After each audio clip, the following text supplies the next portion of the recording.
మొత్తం వ్యవహారం వెనక ఖచ్చితంగా కూటమి నాయకులకు సంబంధించినటువంటి కొంతమంది ఉన్నారనేది ఒక అనుమానం అయితే వ్యక్తం అవుతుంది. మరోవైపు నిజానికి ప్రభుత్వం వచ్చి 18 నెలలు గడిచింది, కానీ రాష్ట్రంలో ఏ ఒక్క పేదవాడికి కూడా ఒక సెంటు స్థలం ఇచ్చింది లేదు, ఒక ఇల్లు కట్టించింది లేదు. కానీ విజయవాడ నడిబోడ్డున జోజీనగర్ లో ఉన్నటువంటి పేదల ఇళ్లను మాత్రం ఉన్న పలంగా కూల్చేశారు. మనం చూస్తూ ఉన్నాం. ఇక్కడ ఈ ప్రాంతం జోజీనగర్ ప్రాంతంలో ఉన్నటువంటి ఇళ్లను 42 ప్లాట్లను ఒక్కసారిగా కూల్చేశారు. విజయవాడ కోర్టు ఇచ్చినటువంటి తీర్పును ఆధారంగా చేసుకుని ఇళ్లను కూలుస్తున్నామంటూ ఆ రోజు హడావుడి చేశారు అధికారులు. కానీ వాస్తవానికి బాధితులంతా కూడా సుప్రీంకోర్టుకు వెళ్లారు. అక్కడ స్టే వస్తుంది, మరి కొద్దిసేపు ఆగండి అని చెప్పినా కూడా వినిపించుకోకుండా ఉన్న పలంగా ఇదంతా కూల్చేశారంటే వీళ్ళకి చట్టం అన్నా కోర్టులు అన్నా కూడా ఏమాత్రం భయం లేదనేది చాలా స్పష్టంగా అర్థమవుతుంది. పోలీసులను మున్సిపల్ అధికారులను వెంటబట్టుకుని వచ్చి మరీ ఉన్న పలంగా కూల్చేశారు. బాధితులైతే ఇంట్లో ఉంటే వారిని బలవంతంగా వారి సామాన్ని బయటికి లాగేసి ప్రకృతితో కూల్చేసినటువంటి పరిస్థితి మనం ఎన్ని కూడా చూస్తున్నాం.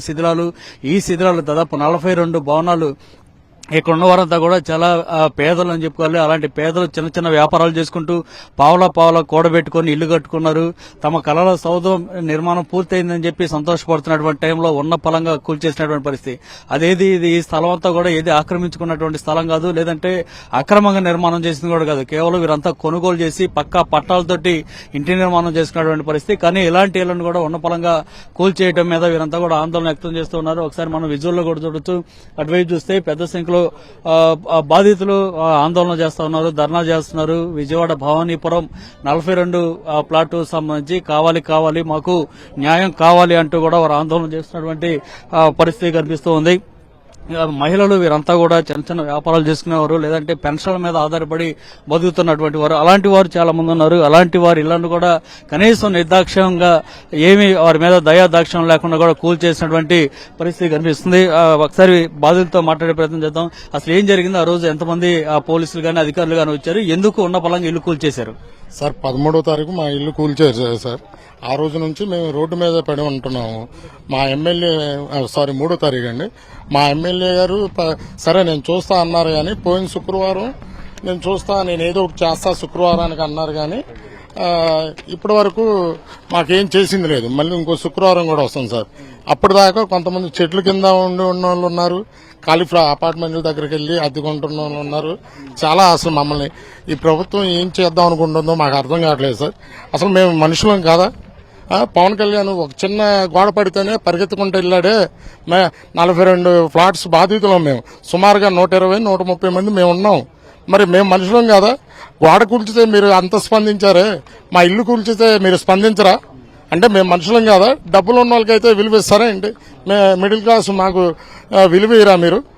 ఏంటి మేము బ్రతకాలా చనిపోవాలా?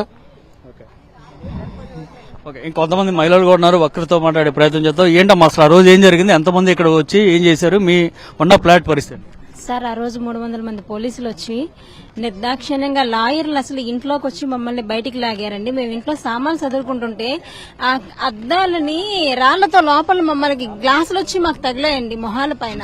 అట్లా కొడుతున్నారండి. ఒక లాయర్ అట్లా చేయొచ్చు అండి? లాయర్ గిరి అని అతను చాలా దారుణంగా ప్రవర్తించాడండి. అసభ్యకరంగా ఆడోళ్ళని చున్నీలు పట్టి లాగడం ఆ రకంగా చేశాడండి. ఆయన మీద నేను కంప్లైంట్ ఇచ్చానండి. పోలీస్ స్టేషన్కి వెళ్ళి కంప్లైంట్ ఇస్తే ఈ రోజు వరకు కంప్లైంట్ తీసుకోలేదండి. నిన్న కూడా నేను కాల్ చేశాను, మేడం నేను కంప్లైంట్ ఇచ్చాను కదా, ఎందుకు కంప్లైంట్ తీసుకోలేదంటే నాకు తెలియదండి, సీఏ గారికి ఫోన్ చేసుకోండి అని చెప్పి ఫోన్ పెట్టేస్తున్నారు. మరి అంత సామాన్య ప్రజలకి రక్షణ ఇవ్వడానికే కదా పోలీస్ వ్యవస్థ ఉన్నది. అసలు ఎందుకు రక్షణ ఇవ్వట్లేదు? మేము పేద ప్రజలమనా? మేమేం చేయలేమనా? మాకు అండగా ఈ రోజు జగన్ వస్తున్నారండి. జగన్ అని మాకు న్యాయం చేస్తాడని మేము అనుకుంటున్నాం. సో ఇది పరిస్థితి మనం చూస్తున్నాం. వీరి బాధలో ఒక్కొక్క దీనగాథ మనకు కనిపిస్తూ ఉంది. చివరికి లాయర్లు కూడా ఇక్కడ కొంతమంది దౌర్జన్యం చేసే ప్రయత్నం కూడా చేసినటువంటి పరిస్థితి. ఒకసారి ఇక్కడ పరిస్థితి కూడా మనం చూస్తున్నాం. ఇక్కడ ఈ శిథిలాలను పరిశీలించడానికి వైఎస్ జగన్ మరి కొద్దిసేపట్లో కూడా రాబోతున్నటువంటి పరిస్థితి. జరుగుతున్న పరిణామాలు చూస్తున్నారు కదా, మీ పార్టీ అధినేత జగన్ మరి కొద్దిసేపట్లో రాబోతున్నారు. ఈ వ్యవహారం మీద ఏం చెప్తారు? ఒకటండి, ఏమీ ఉపయోగం లేని అన్యాక్రాంతంగా అజైన్ సంబంధించినటువంటి ప్రభుత్వ భూముల్లో, ప్రభుత్వ ల్యాండ్లలో వాళ్ళు కట్టారు. ఏది మన చంద్రబాబు నాయుడుది వేదిక ప్రజా వారధిని కట్టారు కదా, దానికి సంబంధించిన దాన్ని వేదిక కూల్చేస్తే ఏదో హిరోషిమా నాగసాకి లాగా కూల్చేసినారు మొత్తం అంతా అనేటువంటి నానా గగ్గోలు పెట్టారు. ఒక్కరికి కూడా ఉపయోగం లేనటువంటి వాటిది ఇది. అటువంటి దాన్ని ఈరోజు చేస్తే ఈరోజు ప్రజలు 20 సంవత్సరాల నుంచి 30 సంవత్సరాల నుంచి వాళ్ళు కొని రిజిస్ట్రేషన్ అయ్యి లోన్లు తీసుకొని కట్టినటువంటి వాళ్ళని అక్రమంగా కూల్చేస్తున్నారు. ఇప్పుడు ఏ వేదిక ఇక్కడ కట్టాలి? ఏదో ఒక స్తూపం కట్టిస్తాం అది ఇది అన్నారు కదా, ప్రజావేదిక కూల్చారు అనేటువంటిది. ఆ ప్రజావేదిక అనేటువంటిది ఒక్కరికి ఉపయోగం లేదు. అది కూడాను అక్రమంగా అక్కడ కట్టేసి చేసేసి వాళ్ళు ఉన్నటువంటి భూములు దాన్ని కూల్చితేనే ఏదో అన్నారే. ఈ రోజు ఈ 42 కుటుంబాలు 30 సంవత్సరాల నుంచి వాళ్ళు చిరు ఉద్యోగాలు చేసుకుంటూ బ్యాంకు లోన్లు తీసుకొని డబ్బులు కట్టి రిజిస్ట్రేషన్ తీసుకున్న వాటిని ఈ రోజు కూల్చేస్తే ఇక్కడ ఏ స్తూపం కట్టాలి? ఏ పేరు పెడతారు? ఇప్పటంలో ఏదో సంబంధించినటువంటిది ఎటువంటి సంబంధం లేనటువంటిది రోడ్ ఎంక్రోచ్మెంట్ చేస్తేనే ఆ రోజు ఈ పవన్ కళ్యాణ్ గారు టాప్ లేని ఆ కారు పైకి ఎక్కేసి 120 స్పీడ్లో 180 స్పీడ్లో వెళ్లారే ఆ రోజు అక్కడంతా కూడాను. కానీ ఇక్కడ నిండు నివాసులు ఉన్నటువంటి ప్రాంతాలని కూల్చేస్తే కనీసం వచ్చి పట్టించుకునేటువంటి నాదులు లేడు. ఎందుకని ఇలాగా? సో ఇది పరిస్థితి. ఖచ్చితంగా ఈ నేపథ్యంలోనే వైఎస్ జగన్ ఇక్కడ రాబోతున్నారు. బాధితులకు అండగా నిలబోతున్నటువంటి పరిస్థితి కనిపిస్తుంది. గతంలోనే ఈ బాధితులందరూ కూడా వైఎస్ జగన్ కలిశారు. ఆ సమయంలో ఆయన చాలా స్పష్టంగా చెప్పారు, నేనే అక్కడికి వస్తాను, పరిశీలన చేస్తానని కూడా చెప్పినటువంటి పరిస్థితి. సో మరి కొద్దిసేపట్లోనే వైఎస్ జగన్ ఇక్కడికి రాబోతున్న నేపథ్యంలో ఈ 42 ఫ్లాట్లకు సంబంధించినటువంటి బాధితులంతా కూడా జగన్ కలిసి తమ ఆవేదన వెళ్లబుచ్చిపోతున్నటువంటి పరిస్థితి కనిపిస్తోంది.